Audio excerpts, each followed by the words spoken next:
बिस्मिल्लाहिर्रहमानिर्रहीम। अस्सलाम वालेकुम। मैं हूं गुलफाम चौधरी। आप देख रहे हैं मेरा फेसबुक पेज और यूट्यूब चैनल। पाकिस्तान की सियासत में अहम तरीन डेवलपमेंट हो रही हैं और मुसलसल डेवलपमेंट्स मुतवक्के हैं।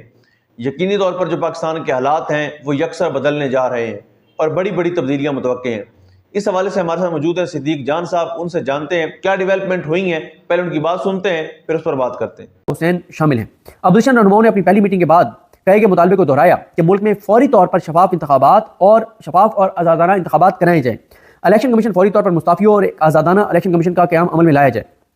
इजलास में मुल्क में जारी बुनियादी इंसानी हकूक़ की संगीन खिलाफवर्जी की मजम्मत करते हुए मुतालबा किया गया कि इमरान खान समेत तमाम सियासी असीरान को फौरी तौर पर रिहा किया जाए। इसमें मौलाना फजल रहमान का भी मुतालबा शामिल है इमरान खान साहब के हवाले से, और शेख अब्बासी साहब का भी, मुस्तफा खोखर साहब का भी। उसके बाद कहा गया कि इजलास में मुल्क में जारी बुनियादी इंसानी हकूक़ की संगीन खिलाफवर्जियों की मजम्मत करते हुए मुतालबा किया गया कि ये तुम्हें बता चुका हूं कि इमरान खान समेत तमाम सियासी असीरान को फौरी तौर पर रिहा किया जाए। अब्दुल रहनुमा ने IMF मिशन के वफद की चीफ जस्टिस पाकिस्तान से मुलाकात पर हैरत का इजहार किया और तशवीश का इजहार किया। उन्होंने कहा कि इससे पहले ऐसी कोई मिसाल नहीं मिलती।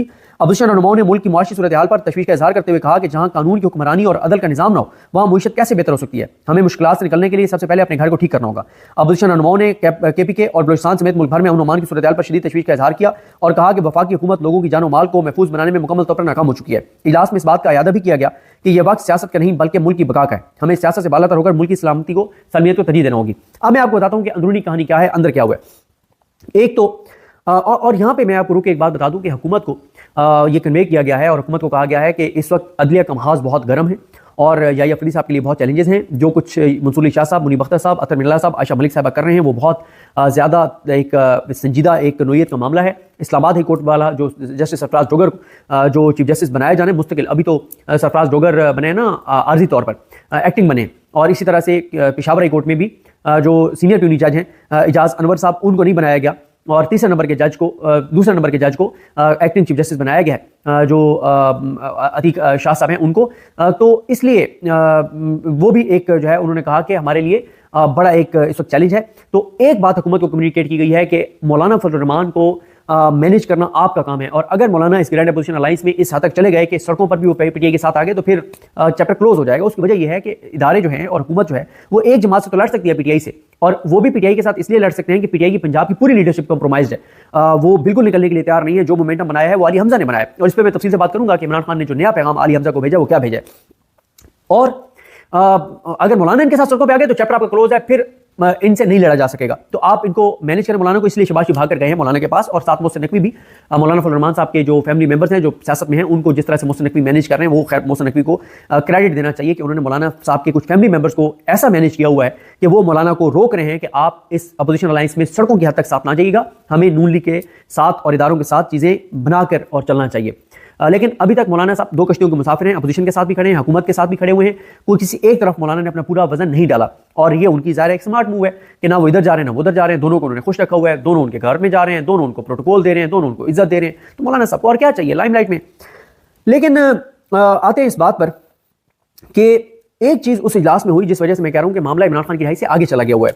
वहाँ पर यह डिस्कस हुआ है कि KPK में आधा सूबा ऐसा है जहाँ पे वफाकी हुकूमत और सूबाई हुकूमत की रेट नहीं रही। और एक बात समझ लें कि जो अमन अमान है वो वफाकी सब्जेक्ट है, वो सूबाई सब्जेक्ट नहीं है। KPK के जो हालात हैं, बॉर्डर उसके साथ लगता है, दहशतगर्दी की जो सूरत हाल है वो सूबाई जिम्मेदारी नहीं है, वो जिम्मेदारी है वफाक की, हमारे जो सिक्योरिटी के इदारे हैं उनकी जिम्मेदारी है अमन अमान KPK में, और उनकी प्रेजेंस भी है।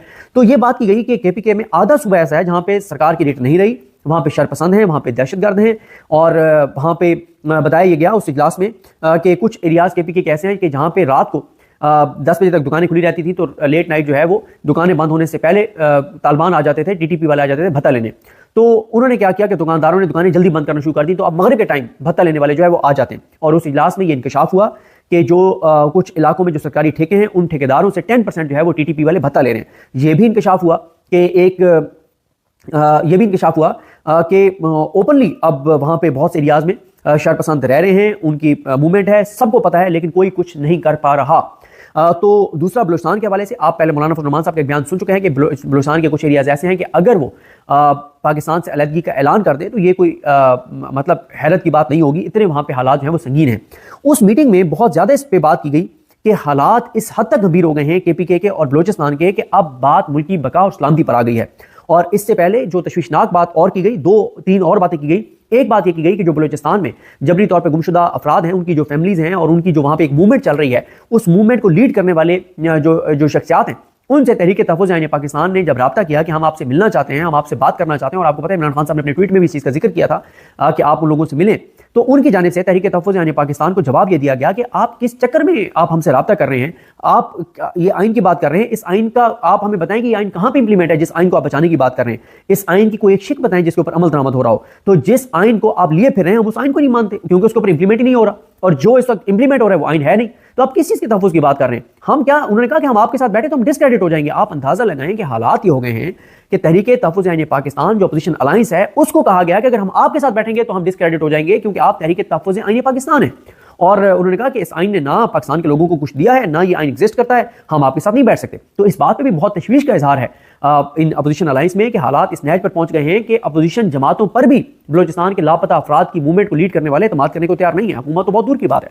तो फिर इसी तरह से एक बताया गया कि केपीके में JUAF का एक जलसा हो रहा था और उस जलसे में टीटीपी वाले आ गए, उन्होंने स्टेज आके संभाल लिया, जबरदस्ती उन्होंने माइक ले लिया, उन्होंने वहां पे जिहाद पे तकरीरें करना शुरू कर दी और एक एक करके JUAF के जो उलमा वहां मौजूद थे वो एक एक करके निकल गए और टीटीपी वालों ने अपना वहां पे उस जलसे से खिताब किया और अपना पैगाम दिया। तो इस पे जब ये बात हुई और फिर एक और बात मौलाना फजल रहमान ने बताई, उन्होंने कहा कि करक में कुछ सरकारी मुलाजमीन अगवा हुए, तो वहाँ के मकामी लोगों ने मुझसे यानी मौलाना फजल रहमान से रब्ता किया कि आप टीटीपी से बात करें। तो मौलाना कहते हैं कि मैंने टीटीपी से बात की तो मुझे टीटीपी वालों ने कहा कि मौलाना आप ऐसे करें, आप एक जलसा करें, एहतजाज करें, दबाव बढ़ाएं और उससे फायदा ये होगा कि हुकूमत पे जब आप दबाव बढ़ाएंगे कि मगवी जो है उनको बाजियाब करवाएं, तो फिर हुकूमत हमारे साथ बारगेन करेगी, फिर कुछ हमारे मुतालबात मानेगी, हमें तो फायदा है, तो आप करें एहतजाज, हम छोड़ देंगे बंदे जब आप हाई क्रिएट कर देंगे। तो इस हद तक जो है वो चीज़ें हो रही हैं। पोलियो वर्कर्स के ऊपर जो अटैक्स हो रहे हैं, जो पुलिस के लोग शहीद किए जा रहे हैं, जो फौज के जवानों को शहीद किया जा रहा है, तो दहशतगर्दी की लहर तो बहुत खौफनाक है। 2024 जो है वो पिछले 10-12 साल का बदतरीन साल था दहशतगर्दी के हवाले से, और फिर वफाकी हुकूमत की तरजीहात भी आपके सामने है। तो जब ये सारी बात हुई तो इस पे बहुत तशवीश का इजहार किया आपस में इन सारे रहनुमाओं ने कि अब बात सिर्फ इमरान खान की रिहाई की नहीं है, बात पाकिस्तान की बका और सलामती के ऊपर चली गई है। जो अल्लामा राजा नासिर अब्बास ने 8 फरवरी को जलसे में भी कहा था कि पाकिस्तान तोड़ने और खुदा न खास्ता पाकिस्तान टूटने की बातें हो रही हैं। तो जब ये सारी डिस्कशन हुई तो सब बहुत परेशान हुए कि ये तो सबके लिए बड़ी एक तशवीशनाक सूरत हाल है कि जो सब एक दूसरे से डिस्कस कर रहे हैं। बलूचिस्तान वाले बता रहे हैं कि बलूचिस्तान में ये हालात हैं, केपीके वाले बता रहे हैं केपीके में ये हालात हैं। ये जो एरिया है पूरा पंजाब का तौसा वाला, वो इस वक्त कहते हैं कि बड़ा एक रूट बना हुआ है कि मीरन शाह से पता नहीं कहाँ पे वो सारा ये जो असला है जो अफगानिस्तान में अमेरिका छोड़ गया था, वो वहाँ से कोई तौसा का एरिया है, वहाँ से होता हुआ बॉर्डर की तरफ वो असला जो है वो जा रहा है और अमेरिकी असला जो है वो दहशतगर्द इस्तेमाल कर रहे हैं। तो इस सारे पे तशवीश का इजहार है। तौसा में कुछ वाकयात रिपोर्ट हुए कि वहाँ पे शरपसंद जो है वो ओपनली देखे गए। बलूचिस्तान में 2 वाकयात हुए कि शरपसंद आए, उन्होंने आके बैंक लूटे और मजे से चले गए, और जो सारी सूरत हाल है। तो फिर ये डिस्कशन हुई कि हालात इस नहज पे पहुंच गए हैं कि वफाकी हुकूमत की पॉलिसीज, हिकमत अमली सब नाकाम हो गया है। तो अब क्या करना है? तो अब 3 चीजें होने जा रही हैं जो कि बहुत ही हुकूमत के लिए खतरनाक हैं। एक तो ये होने जा रहा है कि मौलाना फजल रहमान केपीके के मिशरान के साथ एक जिरगा करने जा रहे हैं और उस जिरगे में अफगान पॉलिसी, इंटरनल हालात, सूरत हाल पे वो मिशरान को एतमाद में लेंगे, उनसे मुशावरत करेंगे, उनका इनपुट लेंगे। और एक इसी तरह से एक और जिरगा जो है वो प्लान किया जा रहा है जो 2 जी बिल्कुल, जिस तरह से आपने सिद्दीक जान साहब को सुना कि आइंदा आने वाला जो हफ्ता है, ये चंद दिन है, ये पाकिस्तान की सियासत में कितने अहम है और इसमें जो पाकिस्तान की सियासत है उसमें कितनी बड़ी तब्दीलियां मुतवक्के हैं। अल्लाह पाक वतन अजीज़ का हामी व नासिर हो। पाकिस्तान जिंदाबाद।